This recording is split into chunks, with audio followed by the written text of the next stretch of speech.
Well-informed choices done by a updated provider with all the methods available. Frihet att välja själv, utan påverkan av kostnad, stigma eller tvång, och utifrån en god kunskap och tillgång. Everyone should have a choice, possibility of choosing contraception, and by that you always need reasonable, accessible options. Easy access to the full range of contraceptive options after pregnancy. Güvenilir sağlığı ve cinsel sağlıkta seçenekler sizi özgürleştirir. Choice is your decision, and choosing sexual and reproductive health is learning when and how to say no. Contraception is your choice and your freedom. Wish you a wonderful World Contraception Day 2023 and greetings from beautiful Freiburg in Germany. Hello everyone and welcome along to this ESC webinar to coincide with World Contraception Day 2023. My name's Michelle Cooper, consultant gynaecologist from Edinburgh in the UK and one of the co-chairs for this session. The theme for this year's World Contraception Day centres around choice and options, hence our title, Your Life, Your Choices, which we can all agree is integral to sexual and reproductive healthcare. If you're posting on social media about this event, please do use the hashtags WCD2023 and hashtag Power of Options to help increase awareness of this important message on this special day. We are delighted to be joined by two fantastic speakers, Professor Richard Andersson and Professor Kristina Gemzell Danielsson, whose work has significantly impacted reproductive options as we know them. So it's very fitting that they're with us today and we will hear more about them shortly. I also want to say a thank you to our sponsor for this event, Gideon Richter, whose generous support has made this webinar both possible and freely available. So we're hugely appreciative to them. I want to take this opportunity to draw your attention to the next ESC World Congress, which will be held in May next year in beautiful Bilbao in Spain. So do keep an eye on the website for further information about how and when you can register. And lastly, if you're not already an ESC member, do really think about joining us. It's a fantastic community to be part of, and you will have access to some great resources to support your clinical practice and education, as well as reduced conference fees and several other member benefits. You can follow the link on the website for more information about how you can become a member. And I'm now going to pass you over to my co-chair for this session, Karin, who will introduce herself and tell you more about the rest of the session. Thank you, Michelle. So my name is Karin Emtell Iwarsson. I'm a registered nurse midwife, having a postdoc position here in Sweden, at Stockholm, at the Karolinska Institutet.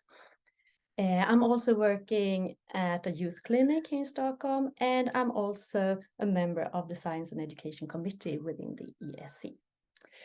So the ESC aims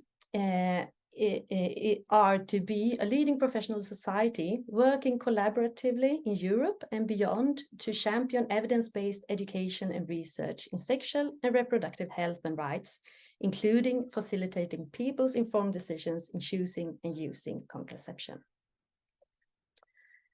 And benefit of being an ESC member is that you can connect to ask questions and submit comments about this webinar on the docmatter.com.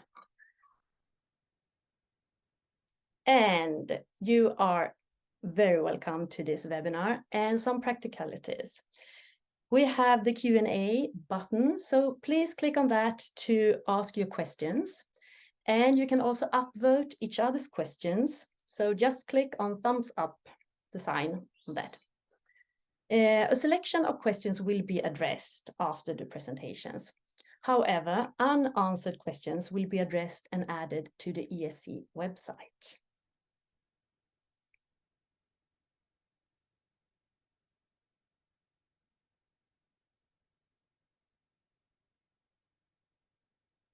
So it gives me great pleasure to introduce our first speaker for the session, Professor Richard Andersson. Richard trained in obstetrics and gynecology in Edinburgh, which included a WHO research fellow post in hormonal male contraception and then subspecialty training in reproductive medicine. He was appointed to the MRC Human Reproductive Sciences Unit in 1998 with a consultant post in reproductive endocrinology and infertility at the Royal Infirmary of Edinburgh.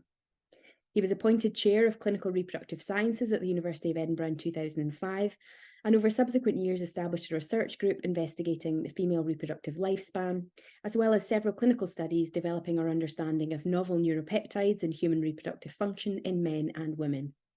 He is a past coordinator of the ESC Special Interest Group in Fertility Preservation, a member of the HFEA Scientific and Clinical Advances Advisory Committee and the ESC Executive Committee.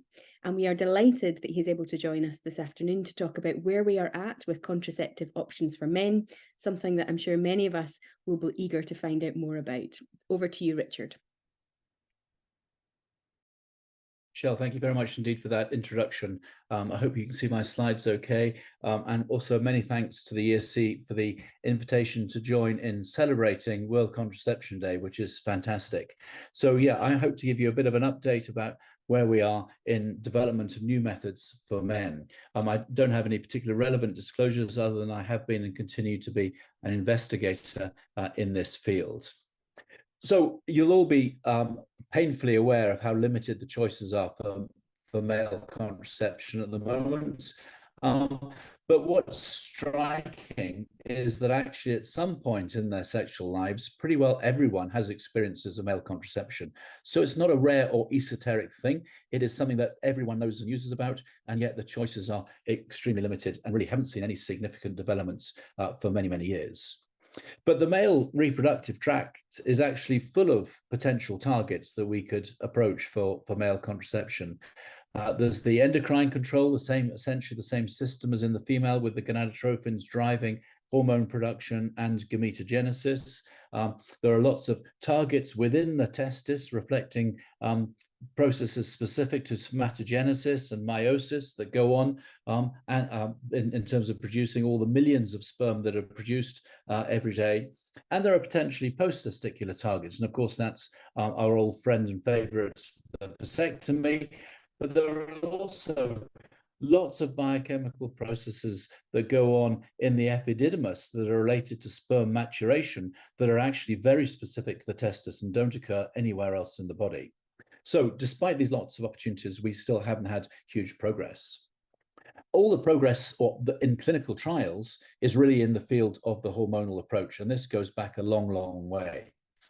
And essentially the same principle applies as for hormonal female contraception, whereby you give a sex steroid essentially in larger than physiological dose. And that could be testosterone itself or another androgen. It could be a progestogen. Men are very sensitive to progestogens, despite progesterone having no known physiological function, or a GnRH analog, and you switch off gonadotrophin drive to the testis. So the lack of LH stops testosterone production, and in combination with the lack of FSH stops spermatogenesis. And of course, if you stop Leydig cell function and testosterone, you need to give back an androgen as well. So essentially, as you well know, very comparable to the female situation. And the concept for giving steroids or testosterone specifically to suppress spermatogenesis has been around for many, many years. This is a slide from 50 years ago, essentially, showing that actually at that time, daily injection of testosterone propionate, a very short-acting testosterone ester, results in rapid sperm suppression. All of 7 men included in this, but they all became azoospermic. And then equally importantly, they all went back to normal afterwards. And you'll notice, of course, these are the old days when men had sperm counts of about 125 million per mil, which you'll be pushed to get these days.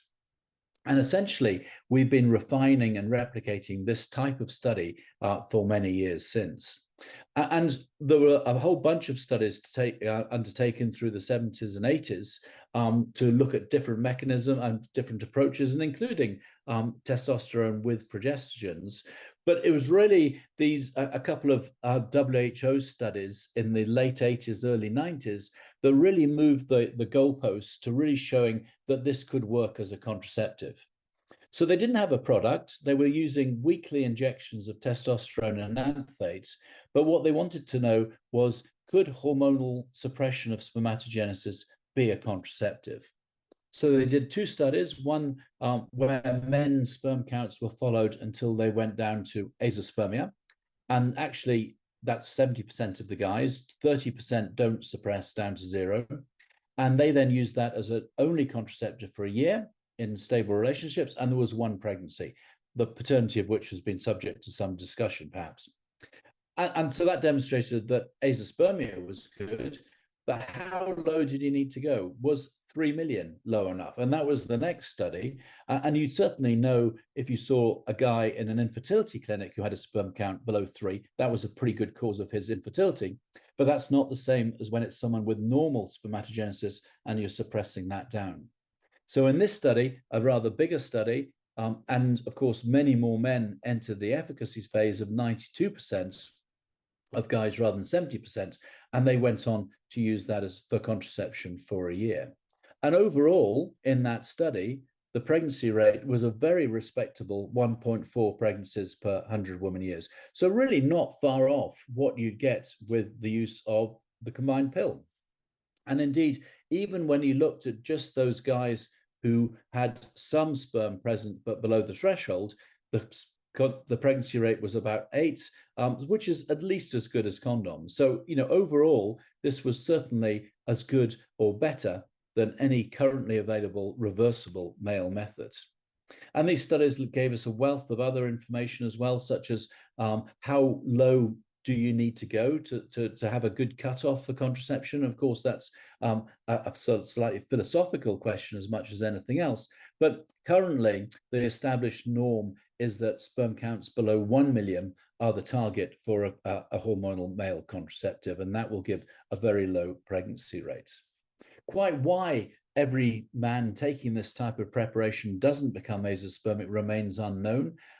There's discussion about whether it's ethnicity. Men of Asian origin seem to suppress rather more reliably. Could it be diet? And various testosterone-related metabolism, things like androgen receptor structure, or perhaps just continuing very low amounts of testosterone still produced by the Leydig cells in the absence of detectable LH, perhaps enough to just keep a little bit of spermatogenesis going in some men. As you see here in this tubule, on this sperm here, you see normal spermatogenesis, whereas this tubule adjacent from the same testicular biopsy, actually Sertoli cells only and no mature beyond spermatogonia.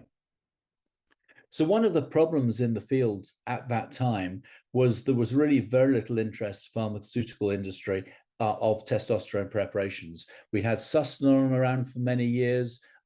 Pediatricians used oral testosterone undecanoate, and there were testosterone pellets available in some countries in the UK, but not more widely. And we used them quite a lot in our clinical practice at the time for treating hypergonadal men, because you could put in 600 milligrams of testosterone pellets, and that would produce normal testosterone levels for about 6 months.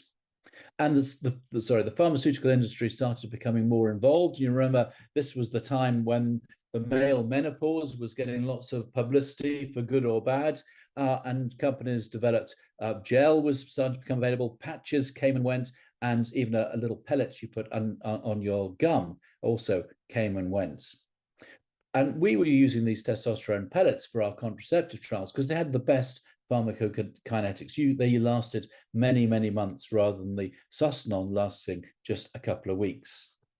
And actually, we did a series of studies combining these testosterone pellets with Implanon, which was again just coming onto the market actually in those days as a long-acting reversible contraceptive for men. And the concept here was the progestogen, the Implanon, did the suppressing, and we were giving physiological testosterone replacement to minimize the sort of high androgen side effects that we got in those WHO studies, which were using really quite large doses of testosterone on its own.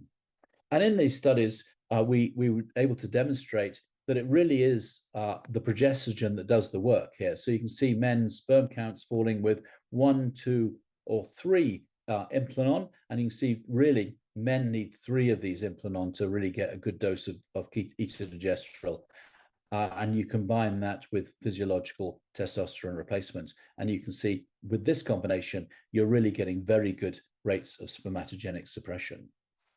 So that was all looking very good. The pellets have their disadvantages. And actually what really was the next game changer was shearing producing libido, injectable testosterone undecanoate, which of course in normal clinical use in hypergonadal men will last for about 3 months. So a huge advantage over previous injections. And what that really led to actually was a remarkable shift with pharmaceutical industry involvement in designing and running male contraceptive trials, which was a real step forward in the field. And for this, actually, we saw a fantastic collaboration between shearing with their testosterone undecanoate, the libido, and Organon with their Implanon. Although actually, having seen our data that you needed 3 of them, they re-engineered a man-size Implanon, Manplanon, with much higher release. And they actually designed 2 versions of this for this particular trial that they ran in collaboration with shearing. And there were very good rates of spermatogenic suppression and some other interesting things that were novel to the field, actually. So it was very stimulating having industry involvement because they brought in placebos, and they also introduced a centralized semen analysis as part of this trial. But as you'll all be familiar, those companies changed direction quite big time, and actually they both withdrew from male contraception shortly after doing these interesting studies. So it was a peak of expectation and then a trough of despair thereafter, as is so often the case in drug development.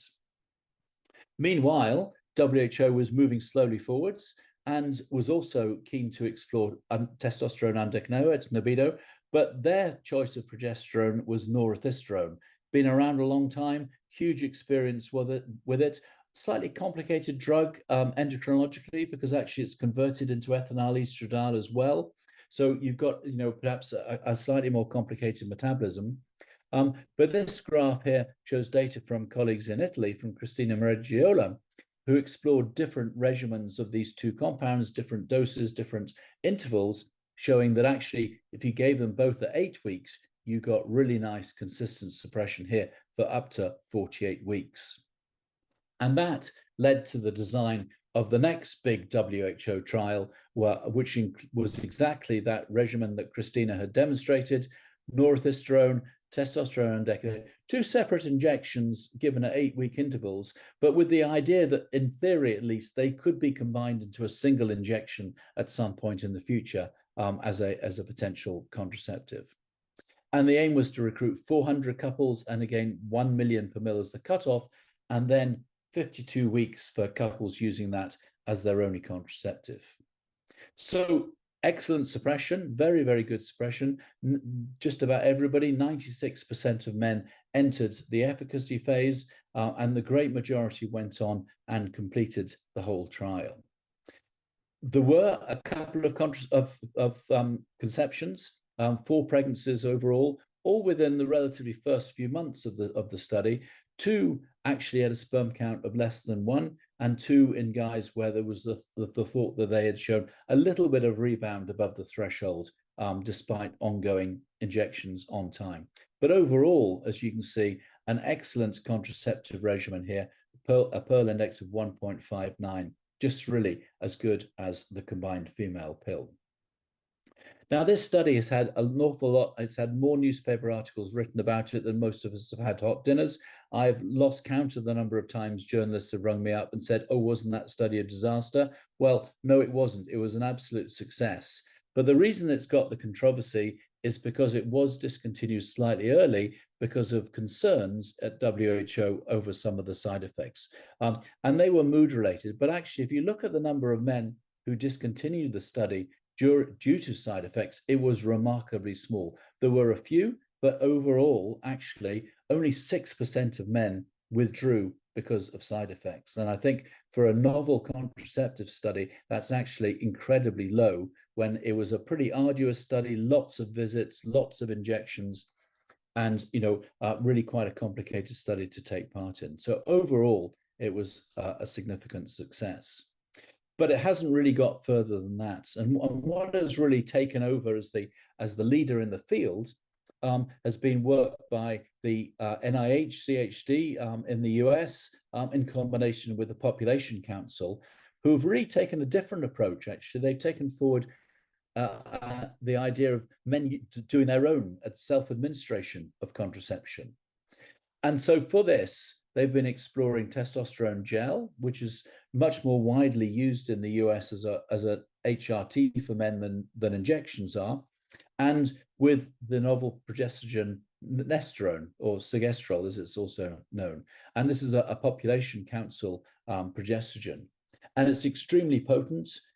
It's very, very selective progesterone. It's actually already available in contraceptive rings, such like that, because the problem with it is it can't be absorbed orally. It has to be taken parenterally, but it's well absorbed across the skin, so it can be mixed with a gel to give you a good dose of steroid administration.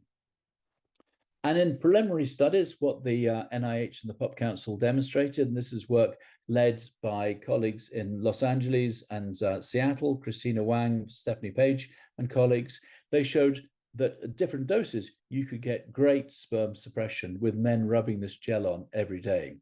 So this here in the white, this is the testosterone only, having not much effect, but when you combine it with either 8 or 12 milligrams a day of nesterone, you get fantastic sperm suppression. And so these were some early preliminary studies to show that it could work. And they were wanting to check the dose. You can see here that the 8 milligrams was as good as the 12. And so that really led to the easy plan to go on and develop that as an 8 milligram of nesterone for a bigger trial and really, again, look at contraceptive efficacy. And so that's what's going on at the moment. And we're taking part in that in Edinburgh. And so, in fact, so the next speaker, Kristina, is also running a group of stud patients using this in Stockholm as well. So yes, this was the key finding, that nesterone with testosterone gave you great suppression in a high proportion of men. They could be combined in a single gel, and there was some testing out to make sure that it gave the same absorption as if they're applied separately. And so that's what we're testing out, this dose. Men put it on every day. When their sperm count gets down to less than 1 million, then they go on to a year of efficacy, no other contraception, count the babies, recovery. And it's going extremely well. Preliminary data have not yet been released, but I can certainly tell you there have been remarkably few pregnancies. It's really been extremely effective, much more so, I think, than many of us were thinking. And this is going on in a whole bunch of places around the world, across the US, as I say, in Sweden, as well as in the UK, in Italy, Kenya, and actually in other places in Africa have been joining us as well. And there's now heading on for 470 couples in the study, and we're looking forward to a formal interim analysis very soon. I think some data are going to be presented at FIGO in a couple of weeks' time.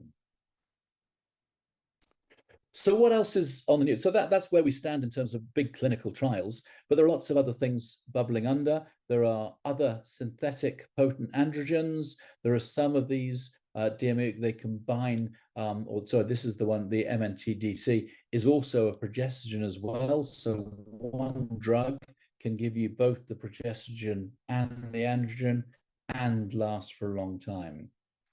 Other progestogens that could be used actually in male or female contraception. We've talked about nesterone, but also levonorgestrel butanoate, which is a drug of investigation for many years, very long-acting injectable method, potentially like a sort of ultra long-acting Depo-Provera, and novel antagonists as well might be of value. But there are also lots of targets and lots of interest in other non-hormonal approaches, and there's a list of them here. One that is, I think, particularly interesting is the retinoic acid receptor antagonists, which has been getting quite a lot of publicity recently. They are certainly very good. This is a retinoic acid inhibition. It inhibits the synthesis of retinoic acid, this particular drug. And you can see here in a study in rabbits, for some reason, gave very good sperm suppression and fully reversible.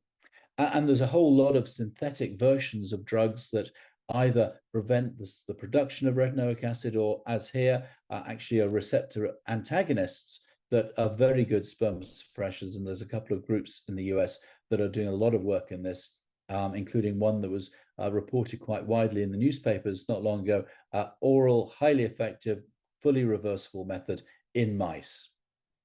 we await trials in men with eager anticipation. So we could also try and develop a better vasectomy. You'll all be familiar with the limitations of vasectomy. It's quite a palaver, doesn't have a zero failure rate, very poor to reversible. Could we have a better approach? And there's been a lot of interest in injecting other substances into the vas as a sort of a blocker, or even a sort of a chemical treatment that damages the sperm as they go past. So it doesn't cause a physical obstruction, but it basically chews the sperm up as they go past. And one such is this vasal gel compound. You can see here it's been injected into the vas, doesn't completely block it, and this was in a rhesus monkey, but there is the opportunity for it to either leak from the vas, or the injection doesn't quite hit the vas, and there's obviously not going to be a great result from that. But that is actually also starting to go into clinical trials, I think. The Male Contraceptive Initiative has invested in this, and we hope to see results from clinical trials underway quite shortly. But of course, the reality is that if you go down to your local pharmacist, it's still condoms, or go to the family planning clinic as a vasectomy. We still don't have big industry involvement, or being perhaps convinced that this really is a winning proposition. So that remains to be changed.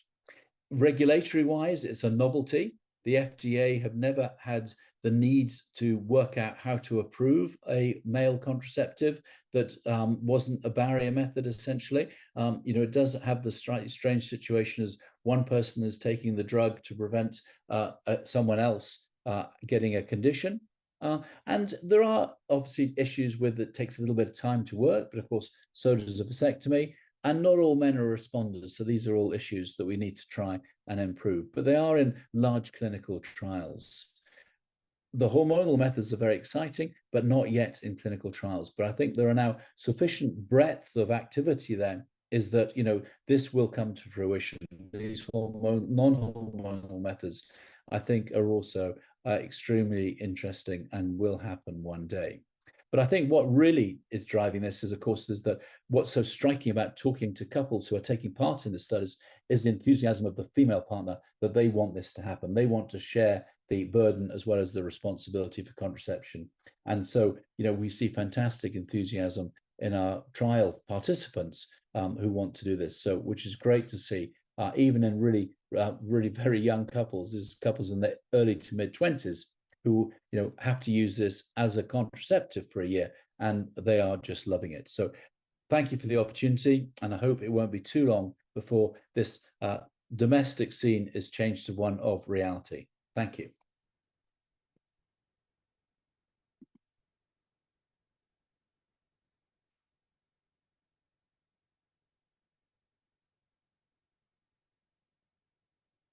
Thank you, Richard, for that fantastic talk. Now, we do have a few questions in the chat box, but while people are starting to put those through, I wonder if I might ask a question first. I'm just interested, how does the side effect profile compare with the testosterone combination compared to earlier male contraceptive trials? And what, if any, long-term consequences or complications would you anticipate? Yeah, so side effects and long-term consequences are clearly for latest or bigger studies than we're doing at the moment, Michelle. But it's absolutely a fair comment. With the WHO's trials, I think it's important to recognise that they did have side effects from high doses of testosterone, like acne, for example. But these are not issues that we're really seeing with the normal physiological doses of testosterone. Those industry-sponsored studies that I mentioned were quite interesting because they did have a placebo, so you could see what was perhaps more common in the Verum group rather than the placebo group, and there were some minor mood changes. People do feel a bit different. Women are going to be rolling their eyes at that, of course, and saying, for goodness sake, we've known about that for 40 years. Catch up, boys. But it is interesting. People often do say, I feel just slightly different, but rarely, and none of the guys we've had, it's enough for them to think, actually, I just don't want to take this anymore. It's been really quite minor. But because actually there are often quite a lot of positives, their female partners are loving not being on the pill or not having to use any contraception, and they're feeling great. and and the men are enjoying. This is a novelty, and quite a few were saying that this is really, it's improved our sex lives. This has really been quite a positive part of our relationship doing this, which is very good. I think what we're going to have to be thinking about for the long term is any more metabolic changes. But I think, again, what we're seeing in the current trials are an awful lot smaller than when we were using the bigger doses of testosterone. So that has become much less of a concern over the years, but it'll be something for the long-term studies for the future. Thank you. So we do have a few questions in the chat box. There's one here. Can you speak to at all why the work on manplanon was discontinued? Comment here that actually it could have been a potential opportunity, and I suppose broadening that out, you mentioned about the reduction in interest from industry towards male contraception around that time. What do you think some of the drivers might be for that? So it was a very exciting time because when we started doing our own studies, as I mentioned, with the testosterone pellets, there was no industry involvement. When libido started to become available and implanon was on the horizon, both Shearing and Organon started to be more seriously involved. And we and others did surveys of men and women, showing that men and women wanted novel male methods. And interestingly, the power brokers in both companies started really getting on board that this was something to do, which is quite remarkable because, as one of the questioners says, these are companies run by middle-aged white men who are not interested really, but they were Europe's big contraceptive companies, so they were interested in the field. So it was remarkable that the field as a whole started to get them on board. And they invested really quite a lot of money. They had to re-engineer the implanon to do this specifically for this trial. This was a big new game that they were actually committed to. And sadly, it wasn't because the trial didn't work that they discontinued it. It's because both companies essentially got taken over and their commercial priorities were elsewhere in contraception. And we've seen the impact of that in female contraception as well as in the male in the subsequent years. And sadly, we haven't got any other big players in the field who've stepped into the breach since then.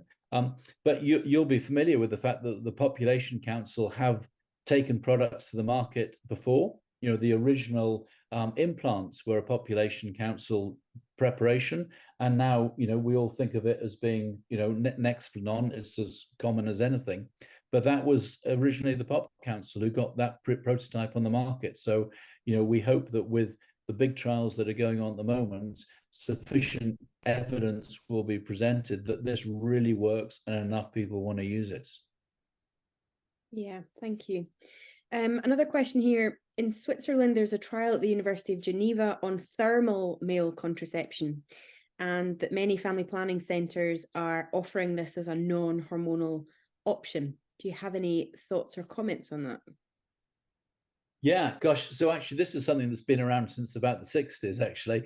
And the French have also been very keen on it. It seems a particularly central Gallic methods that you wear these special underpants that heat up the testes, and they do actually very reliably suppress your sperm count.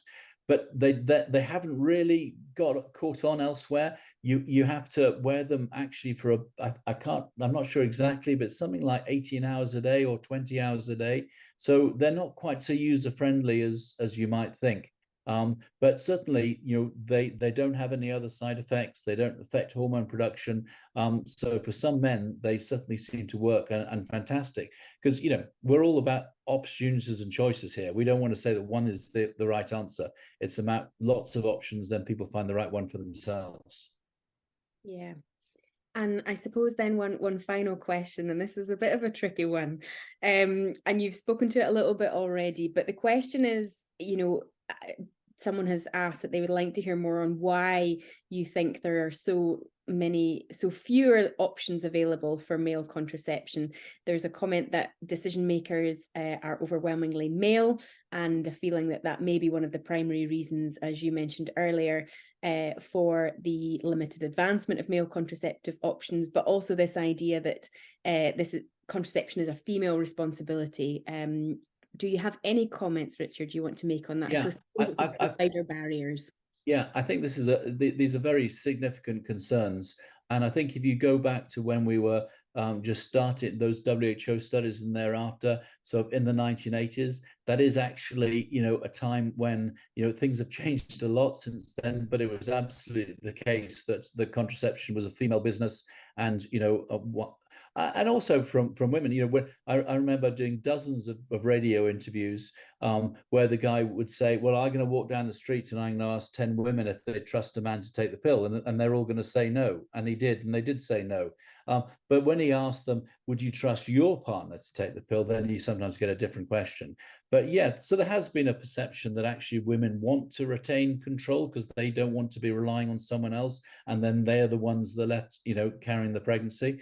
But I think that has changed. And as I said, in the couples who are taking part in the studies that we've got these days, the women are fantastically positive about it. And, this is changing. We have seen many different attitudes in society, with people recognizing that contraception is a burden as well as actually a wonderful thing to be able to have available, and that sharing that is part of a mature relationship effectively.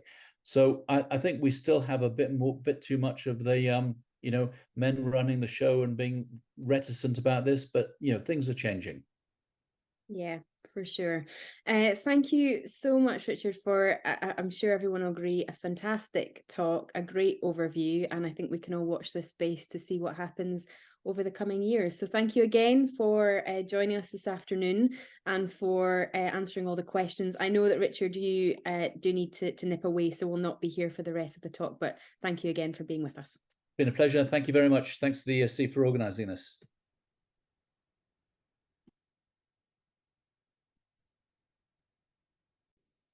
So our next speaker, I'm so happy to introduce her, and also my professor, Professor Kristina Gemzell Danielsson, who will present fertility choices for women. And now I will introduce you and read here. So Kristina Gemzell Danielsson is professor and chair of obstetrics and gynecology at the Department of Women's and Children's Health at Karolinska Institutet and senior consultant at the Karolinska University Hospital. She is head of the research group at the WHO Collaborating Center for Research and Research Training in Human Reproduction at KI. She is an honorary clinical professor at Hong Kong University, Riga Stradins University, and an honorary fellow at Faculty of Sexual and Reproductive Healthcare, Royal College of Obstetricians and Gynecologists in the UK. She is a member of the International Committee for Contraceptive Research and Population Council, past president of the ESC and FIAPAC, and a current member of the FIGO Council. Her research is translational, with a focus on reproductive medicine, endometrial function, embryo implantation, comprehensive abortion care, emergency contraception, development of new contraceptive technology, and new methods for assisted reproduction, as well as her research has a focus on global health. So, very welcome, Kristina Gemzell Danielsson. Over to you. Thank you so much, Karin, and thanks to ESC for inviting me to give this presentation. Well, happy World Contraception Day. So I will address fertility choices for women. I use women inclusive, and well, in the current world of 8 billion.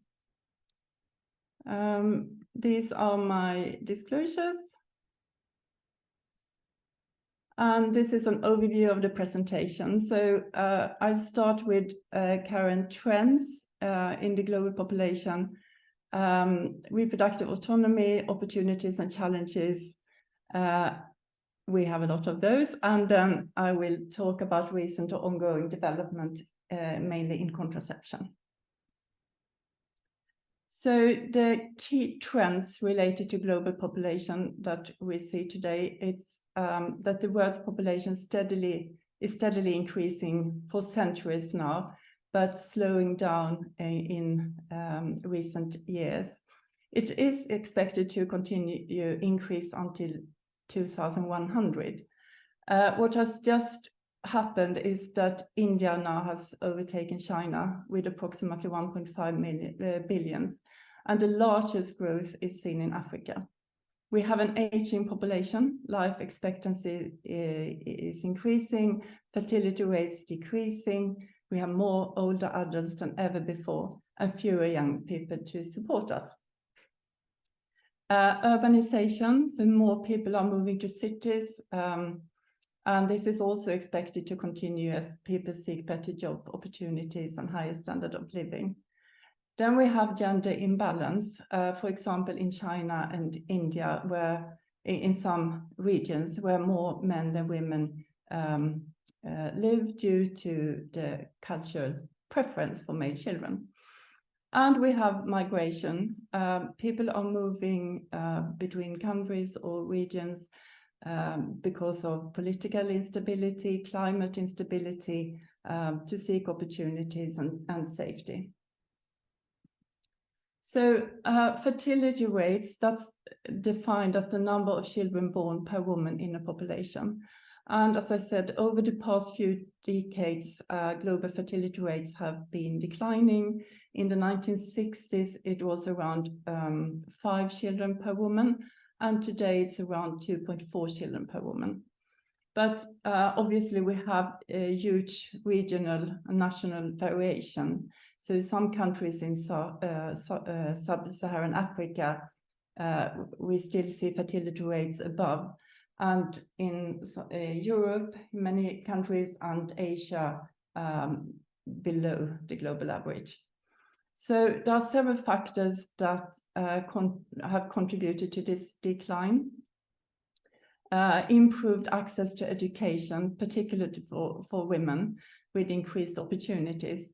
And it's been stated that development is the best contraceptive. Social norms are changing. And then we have what was recently named as the main factor in the article that I reference here. That's access to contraception that has allowed women to have greater control over their reproductive choices. Now, when we talk about choices, we obviously have huge problems, and some of them goes back to this person. So it's clear that it's not people themselves who decides over their own fertility. If we look back briefly to the International Conference on Population and Development in 1994,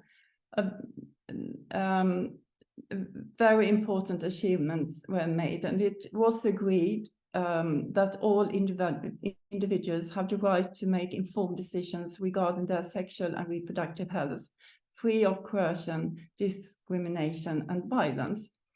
And today we actually have this incorporated in the SDGs.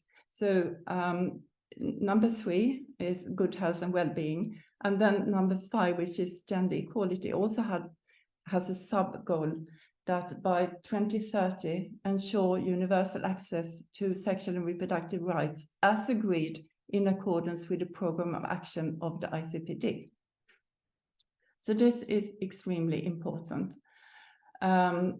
Effective contraceptive methods, safe abortion, and freedom from infertility are prerequisites for reproductive health. And sexual and reproductive health and rights constitute fundamental human rights, form a vital aspect of women's empowerment, and are key to the achievement of gender equality. So this is based on the ICPD 1994, and it's actually the basis for the whole development of society. Now, this is a reply to the previous picture we saw with Trump. And I think I love this. It's the former Swedish deputy minister. I think this is really a statement that women can make decisions, even pregnant women. And as Kofi Annan said, that there is no tool. No, unfortunately, I can't see it myself, but there is no tool stronger for development and empowerment of women or something like that. Now, so talking about choices, I think there is also frequent misunderstanding among policymakers that reducing access to contraception, and especially abortion, would increase birth rates. But I think if we look at Europe, it's really clear and demonstrated, if we look at our statistics, that high birth rates goes together with or is associated with choice and easy access to contraception and abortion. So you can see here, top fertility rates in Europe is actually Denmark, Sweden, Iceland, and France, while Spain and Italy are really at the bottom. Something I find really important, and in 2 days we have the Global Safe Abortion Day. That is the updated WHO abortion guidelines from 2022. So in these guidelines, there is a shift from looking more at the technical aspects, but to also include quality. And rights is incorporated throughout. It's also clearly stated that abortion is a human right. And then there is a focus on self-management and reproductive autonomy. It's very clear if we look globally, and this should be clear also to our politicians, that restrictions in access to family planning, safe abortion services, and post-abortion care is one of the main, results in unsafe abortion, which is one of the main cause of maternal mortality and morbidity. And the clear link between contraceptive prevalence and unwanted pregnancy should also be clear to all. And of course, contraception is important beyond the benefits for the individual user. It encourages productivity and participation. It addresses period poverty. It helps elevate women's position in society, and not only, as we said, for women themselves, but also for their children, families. And it's cost-effective, especially green contraception with minimal impact on the environment. So, is there a need for new contraceptive methods? Well, if we look around, we can see that there is still more than 200 million women, and if we add men and single women and men, this figure will increase, but who lack access to effective and acceptable contraception. And we know that more than 40% of all pregnancies are unplanned, and 56% at least results in an induced abortion, and unfortunately, many times an unsafe abortion.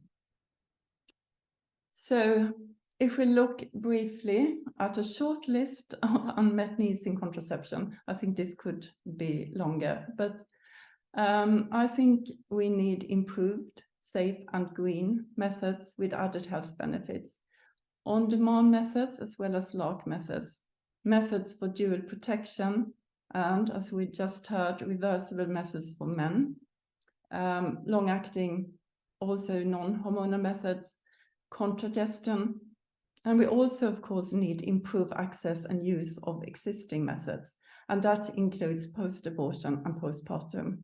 So we need to remove barriers. Now, talking about LARC methods, they not only requires counseling and compliance, but also competence. So we need to ensure training of healthcare providers.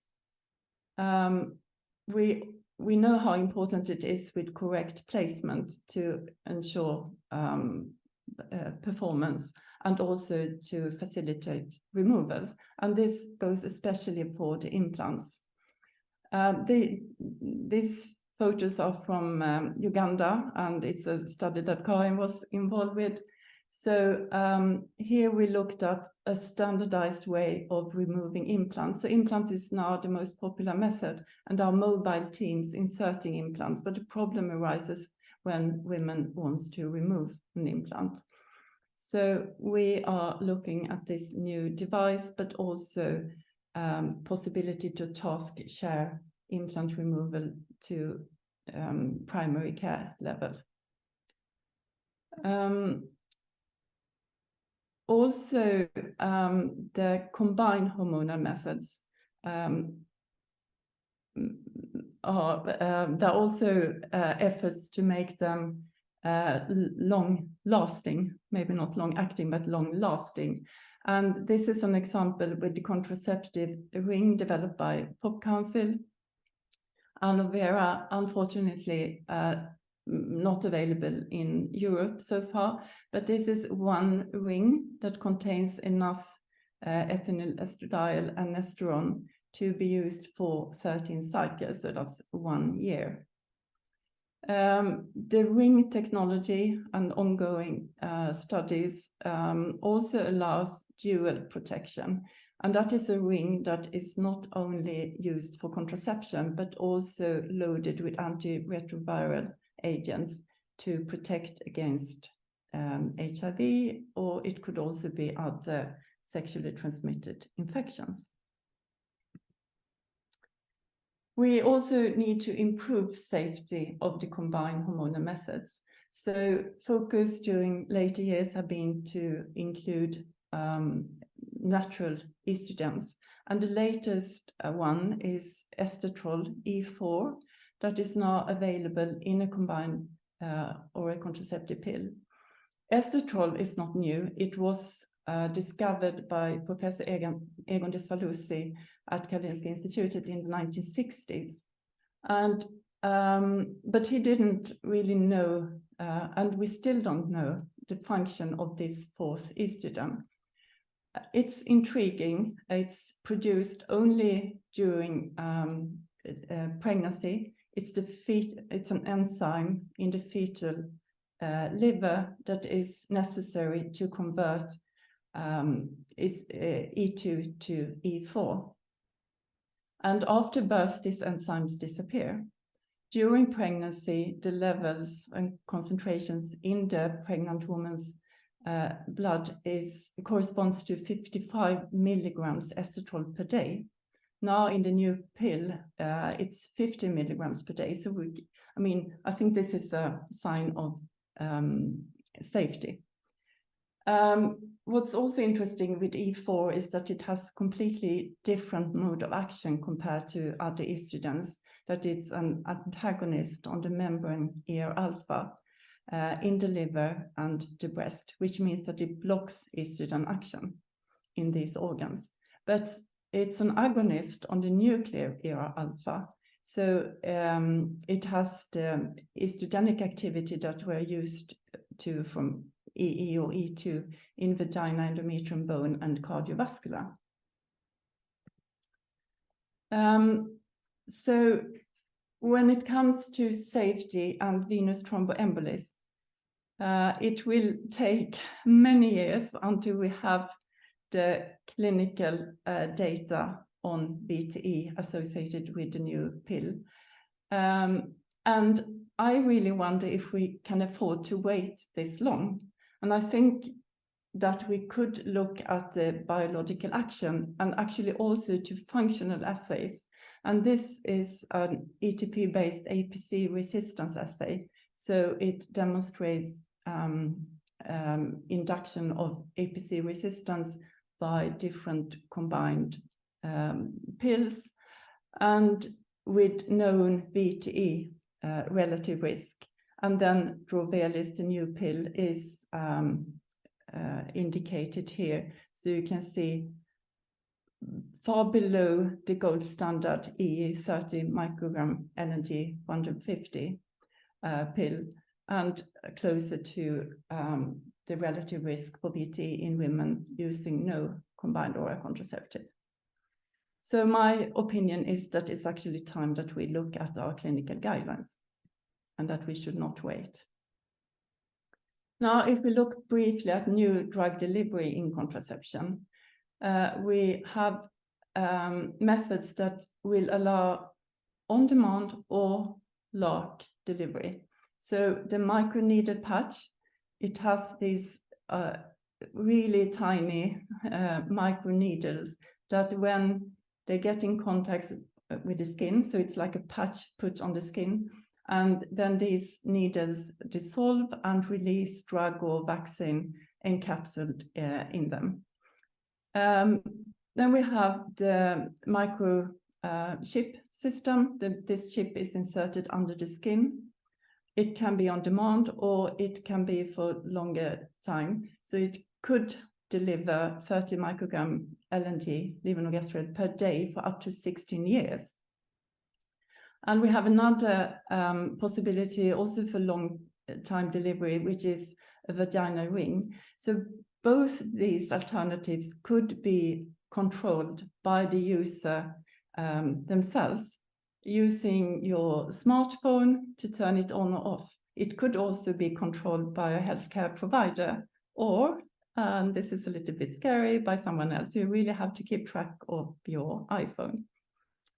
Then we have the electrospun drug eluting fabrics, and this is also really interesting. It can be done like a small thin paper sheet and contain different drugs released at different pace.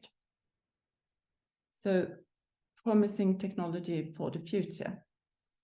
Now I will look at one of my favorites, and that's contragestion. And for this, I use mifepristone as a model. So as we know, mifepristone, depending on the dose and the time of the menstrual cycle or pregnancy, can result in different effects: inhibition of follicular development, inhibition of ovulation, inhibition of fertilization, implantation, in abortion or labor induction. And we developed an in vivo model where we looked at the effect of 200 milligrams of mifepristone after ovulation. So it didn't affect ovulation, it didn't affect the menstrual cycle, so the next menses came at expected time, and no effect on plasma levels of estradiol or progesterone.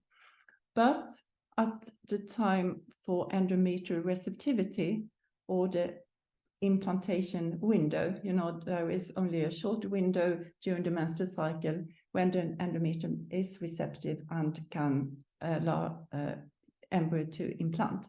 So if we look at the endometrium at that time, it's completely changed. And we actually did a clinical trial where women could use 200 milligrams of mifepristone on LH+2 once a month for up to 1 year as the only contraceptive method. And we looked at cycles where they had intercourse during the peak fertility days. We also compared to women with no contraception with exposed cycles. So highly effective method, but with a logistic challenge that is demonstrated by this one pregnancy, that women had to determine their LH peak each cycle for correct timing of mifepristone. So that's why we also looked at other alternatives, and others like Sharon Cameron and the Edinburgh group have focused more on low doses that inhibits ovulation, while we have looked at a little bit higher doses that would also target the endometrium. And different progesterone receptor modulators have been used, and also different modes of delivery of drug, pills, IUDs, rings. Progesterone receptor modulators can also be used for emergency contraception, and you know there is a lot of discussion around the mechanism of action. So for this, we have used an in vitro model where we constructed a 3D endometrial that well, really looks like normal endometrial biopsy with a luminal epithelium, the cells retain their polarity, and we can allow a human embryo even to implant into this endometrial construct. So now if we look at emergency contraception, so we were involved with the WHO trials looking at USP versus LNG emergency contraception, and as the next step, LNG emergency contraception compared to mifepristone low dose. Later on is of course another progesterone receptor modulator, ulipristal acetate, that has been more widely implemented. So these low dose mifepristone pills as well as LNG EC prevents follicular development and ovulation, but has no effect on the endometrium, which makes the efficacy less than compared to, for example, the kappa IUD, which we know will also act post-ovulation to prevent fertilization.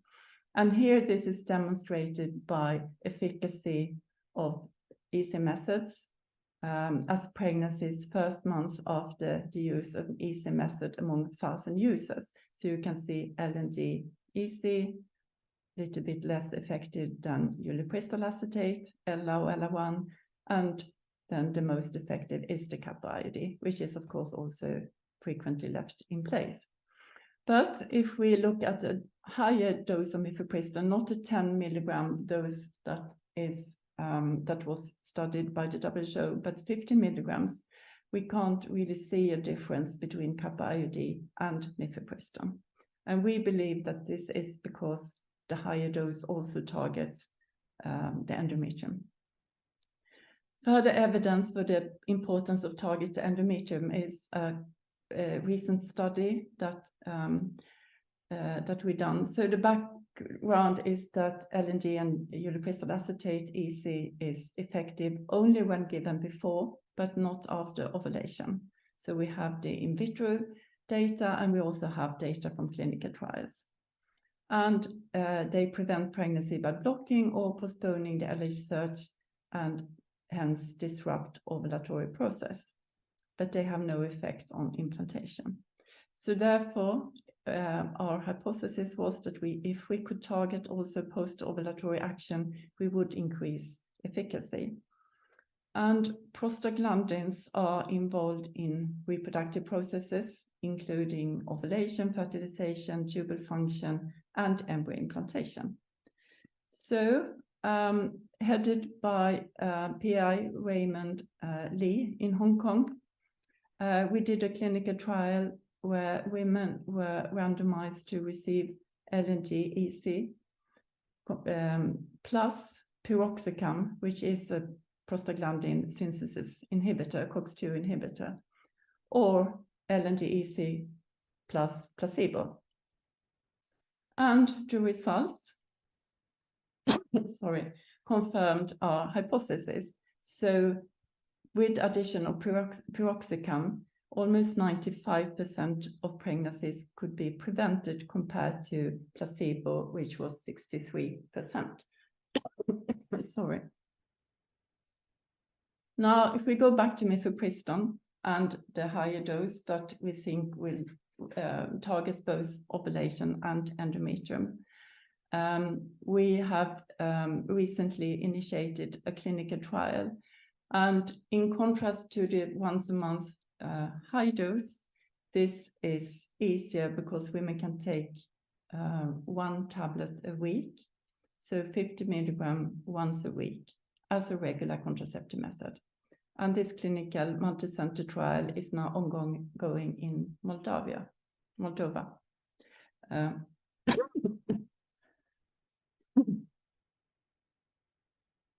Sorry. So talking just briefly on added health benefits, something which I find extremely intriguing is also the possibility to use mifepristone to prevent breast cancer.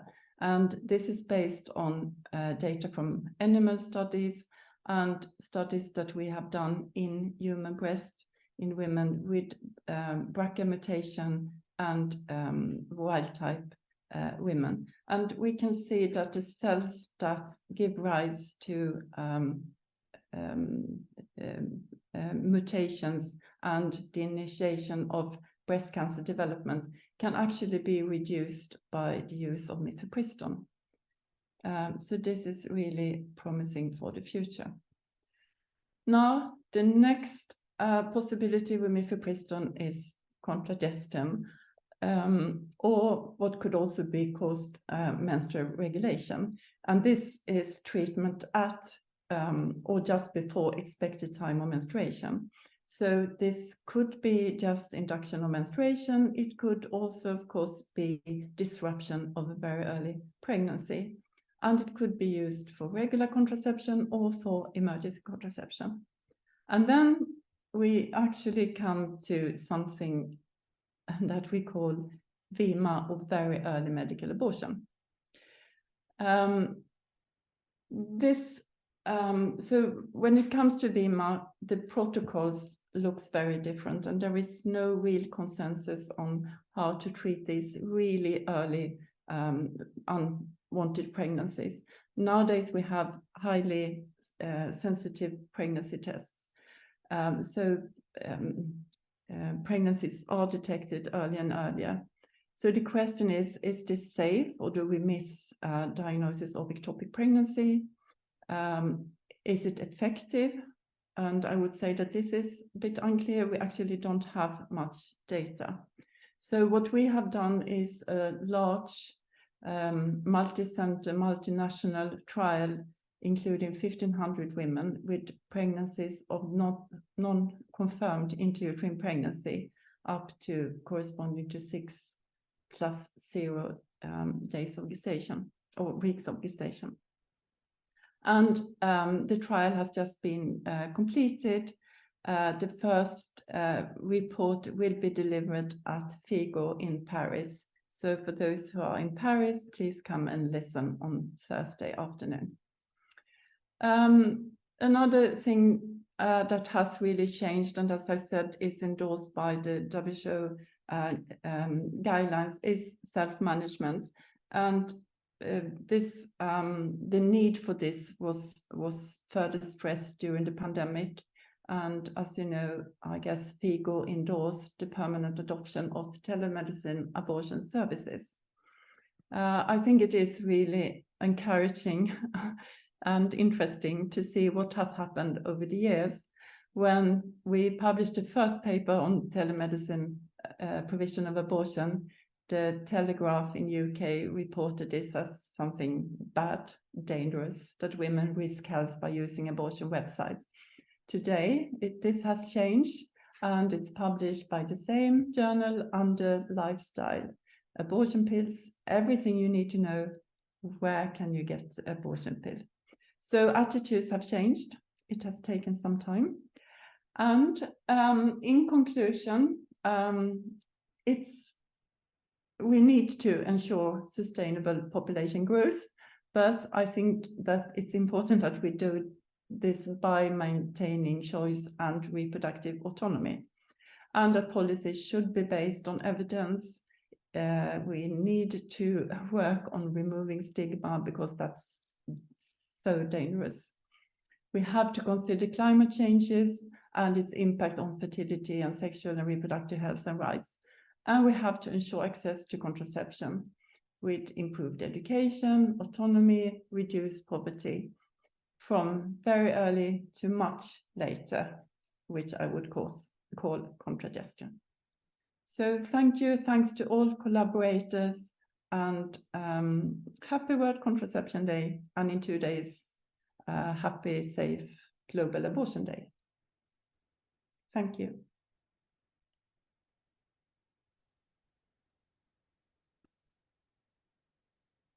So thank you very much, Kristina, for this wonderful presentation. So we have some questions in the Q&A, and it's questions about fertility awareness methods.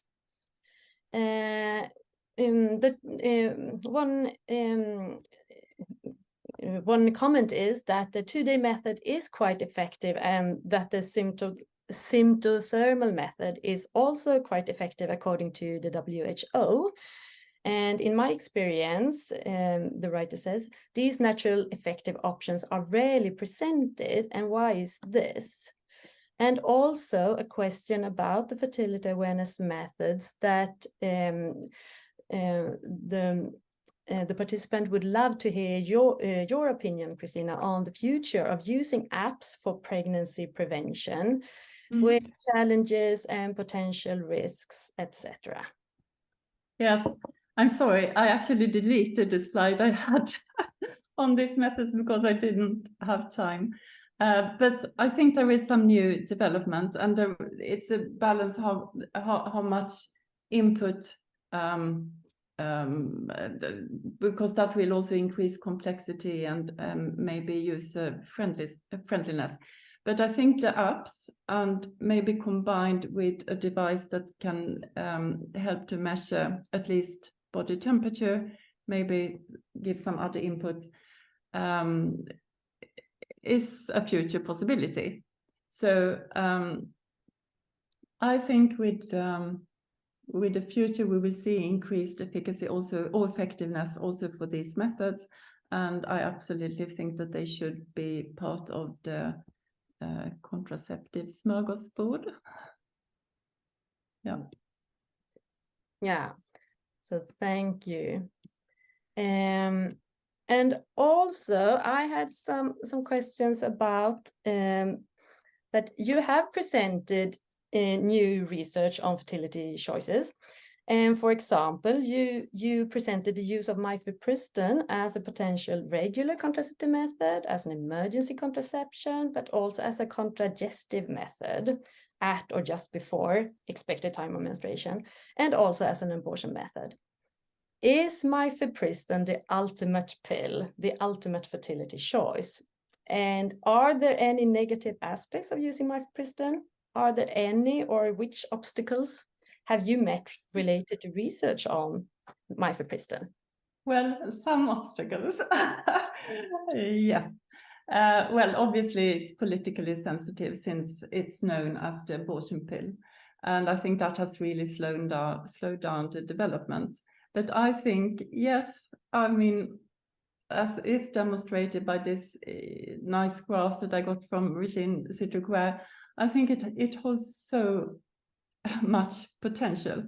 And also with the added health benefit. Now I talked about breast cancer because it's a new program that we have developed, and breast cancer is the most common cancer among women, but it may also actually prevent ovarian cancer, so other hormonal dependent cancer.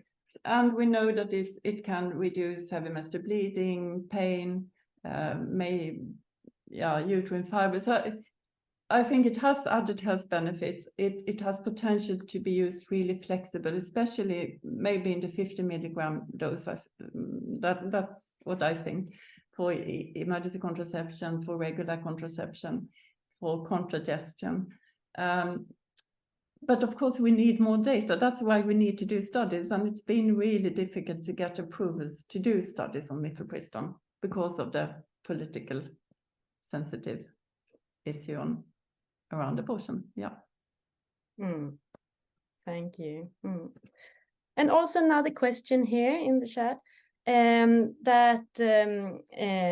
you for an excellent talk. And contragestion is an interesting area to explore. In your view, how does it compare to the regular pill in terms of effectiveness and women's acceptability? So when it comes to effectiveness and acceptability, it's really what we need to find out now in the ongoing clinical trial. And as we talked about barriers and difficulties to get regulatory approvals and so on. So it has taken a long time to come this far. And I really want to acknowledge Rebecca Gompers and Women on Waves. I mean, we do this together. And if you want to do something difficult, do it together with Rebecca, because she never gives up. So that's great. And also with funding from SIF and others that we have come this far. So now we will see. But from preliminary data, it should be highly effective. Of course, you still need to remember to take the pill, but studies have also shown that many women and others would prefer not having to take a pill every day, but maybe to take it once a week or once a month. But now we try the once a week. And the next step would be to look more at on demand. So I think, again, this is the flexibility that I think we need, because the need changes. Thank you. And another question on mifepristone is that it is not legalized in many countries around the world, especially Asian countries. Are there any similar alternatives in development that doesn't carry similar connotations as an abortion pill? Well, this is so interesting what we call it. So when I talk about contragestion, if we call that contraception, it's accepted. If we call the same treatment at the same time, the same conditions, but we call it abortion, then it's suddenly not accepted. So yeah, it could be in that we need to call it something else. You know, how abortion, medical abortion and surgical abortion is called menstrual regulation, and sometimes now it's called post-abortion care. So it could be that we have to be a bit flexible also with what we call things. When it comes to access, it's actually better in Asia, I would say, because China, India have production of different doses of mifepristone that is distributed, but not. Yeah, I mean this is a whole new area with how to get approvals for drugs. Yeah, so that's also barriers to overcome. Thank you. And also, could letrozole be an alternative to mifepristone in the latter? Is if the latter is unavailable? Yeah, so I didn't have time to include that, so thanks for the question. So, you know, now in the updated WHO guideline, letrozole is mentioned as an alternative to mifepristone. For induced abortion, it doesn't seem to be as effective as combination with mifepristone and misoprostol, but I think that also depends on the gestational length, and it may be that very early it could be more effective. I mean, there are studies from Hong Kong indicating this, and we are also, I think it's also worth exploring letrozole more for treatment of ectopic pregnancy. So that's also interesting ongoing work. Thank you. And another question on estetrol. Is estetrol the future form of estrogen in contraceptive pills? I think so. At least I think it, I mean, because over the years there's been great efforts. I mean, it was early on, it was recognized that it was the dose of estrogen that was associated with VT risk, and then efforts to gradually reduce the dose. Then it was recognized that the estrogenicity could be enhanced or balanced by the progestin, the type of progestin. And then the next step was sort of to move to natural estrogens to have an even weaker estrogen or allow less impact on the liver. So I think we have come a step further with E4. And it can also be combined with a progestin such as drospirenone